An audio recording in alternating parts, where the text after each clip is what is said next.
I've got an admission. The planer blade dropped deeper than I wanted it to. It planed about half of the engraving out. I'm Brad. Welcome to DIY Wouldn't You. Lately, I've been making some charcuterie boards, some epoxy cutting boards, and doing some engraving, as you can see. Now, I had a thought recently, and so I ran with it. Here was the thought. Why don't I engrave a charcuterie board and then pour epoxy in the engraving? Never seen that done before. So I decided to make one. Here's how it turned out. I can feel the blood creeping up from the heathens. Got will, got fight, got pride, got reason. If they wanna go eat, then you know I'm gonna feed them. If you're coming for me. Now, let me show you what I did. I got eyes in the back of my head. I'm gonna take a 3D line pattern, which I've drawn. And after I have sanded the board completely, I'm actually going to engrave that 3D line pattern into the top of the charcuterie board. Here's the pattern. It might be a little bit confusing looking. Here's what I'm going to do. Where the white is will just be wood.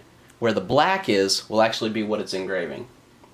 And I'm going to run it slow and on high power and let it cut deep into the wood. So all the white plus the rest of the board will be wood, and then where the black is you'll see epoxy.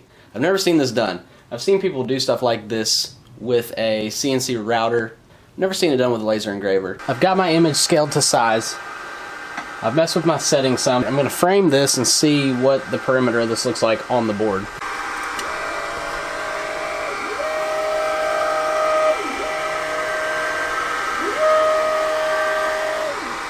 I adjusted it a little to make the pattern actually go off of the edge of the board a little bit. And I did that on purpose so that the pattern will, well, go off the edge of the board.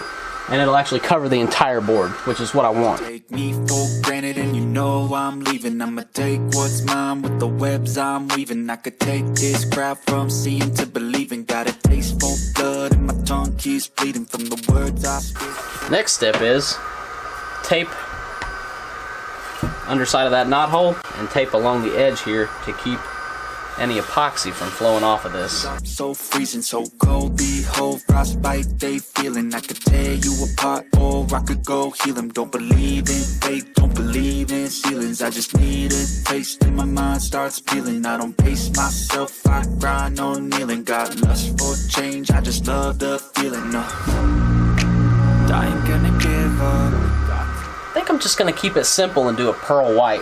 I'm not sure how that's gonna look with the background being, you know, burnt black, but I think that's going to give a really cool finish with the black walnut. Live up, head down, push forward through the tough times, cause anything worth doing is a tough climb. And I ain't gonna give up, got too little time, I'ma live up, head down, push forward through the tough times. Here goes nothing. I'ma live life for the fight, yeah, I'm here to get it. I got drive, got sight, always have a vision. I go by at night, I be in my feelings. I'ma be fine, need time and I'll see. I went over this with the torch, get all the bubbles out. I'm gonna let this sit for a couple days and then come back and sand it and sand it and sand it.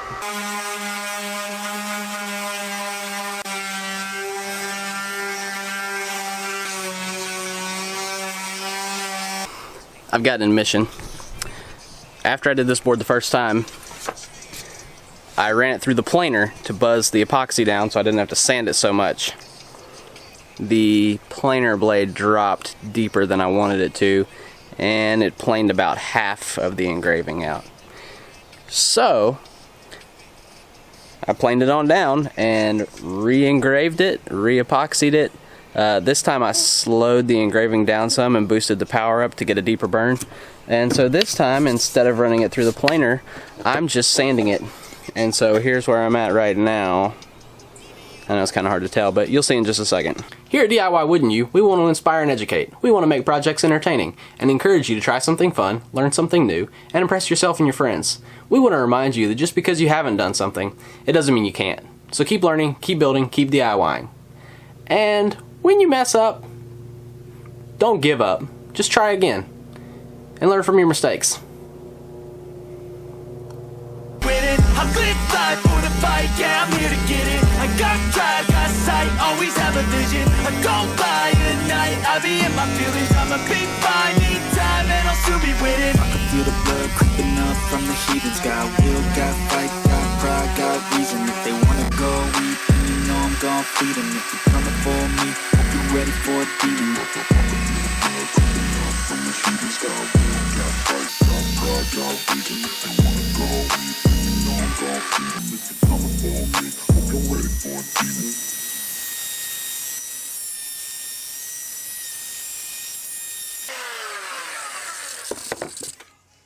So now that I've sanded this with 80 grit, 120 grit, 220 grit, I'm going to spray over the whole thing with water to raise the grain, hang it up, and then sand it again tomorrow, and then it will be time to wax it and seal it.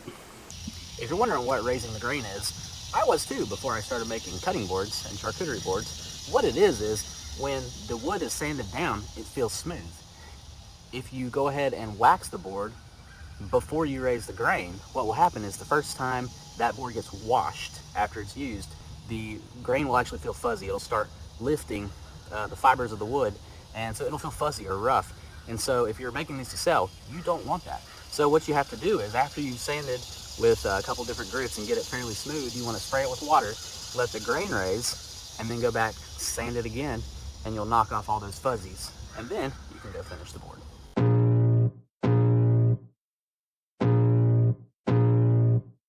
I can feel the blood creeping up from the heathens. Got will, got fight, got pride, got reason. If they wanna go eat, then you know I'm gon' feed them. If you're coming for me, hope you're ready for a demon. I got eyes in the back of my head, I'm seeing. Take me for granted and you know I'm leaving. I'ma take what's mine with the webs I'm weaving. I could take this crowd from sea.